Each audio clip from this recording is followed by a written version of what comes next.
வணக்கம் நண்பர்களே, எல்லாம் நிறைவாகட்டும். இன்றைக்கி நம்ம பார்க்க போகிற ஜாதகம் அரசியல் உயர்நிலை ஜாதகம். பார்த்திங்க அப்படின்னா இந்த ஜாதகர் பிறந்தது 21/10/1975 ஈரோட்டுக்கு பக்கத்தில் பிறந்திருக்காங்க. அரசியலில் மிகப்பெரிய உயர்நிலையில் வந்திருக்காங்க. லக்னம் வந்துக்கிறது விருச்சிக லக்னம், ராசி வந்துக்கிறது மேச ராசி, நட்சத்திரம் வந்துக்கிறது பரணி நட்சத்திரம். பிறக்கக்குள்ள சுக்கரன் திசை 19 வருஷம் 5 மாதம் 18 நாள். நடப்பு திசை ராகு திசை. ராகு திசையில் சனி புத்தி. இந்த ஜாதகத்தில் முக்கியமாக என்ன அப்படின்னா,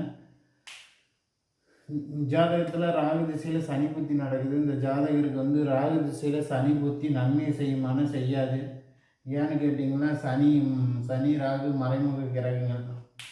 ஒன்று லக்னாதிபதி 8ல் மறைஞ்சிருக்கு.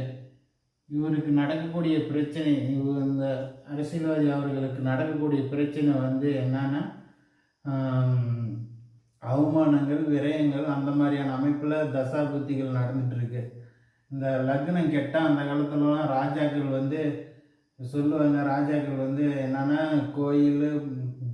கோயில் சிலை இந்த மாதிரியான அமைப்பில் பரிகார பூஜை அந்த மாதிரி கரெக்டாக பண்ணி அந்த மாதிரி சிக்கல்களை வராத பண்ணிக்குவாங்க. அப்படி ஒரு பரிகாரத்தை பண்ணி அந்த சிக்கல்லேருந்து வெளியே வந்துடுவாங்க, அவங்க அரசு பதவியை காப்பாற்றி கொள்றதுக்காக. அதுமாரி இந்த லக்னம் 8ல் மறைஞ்சதுனால இவர் இந்த மறைமுகமான வேலைகள் பூஜை பரிகாரம் இந்த மாதிரியான அமைப்பில் இதை செஞ்சுருந்தாங்க அப்படின்னா இவர் இந்த மாதிரி சிக்கலில் மாற்றிருக்க மாட்டார். ராகு மாந்திரிகத்தை குறிக்கக்கூடியது, சனி அதனுடைய அமைப்பு தொடர்ச்சி ஆன்மீக குறிக்கக்கூடியது. இந்த மாதிரி அமைப்பில் இதை கரெக்டான முறையில் பூஜை பண்ணி பரிகாரம் செஞ்சுருந்தாங்கன்னா அவர் இன்றைக்கி இந்த நிலமையில் இப்போ இருக்கிற நிலமையில் மாற்றிருக்க மாட்டார்.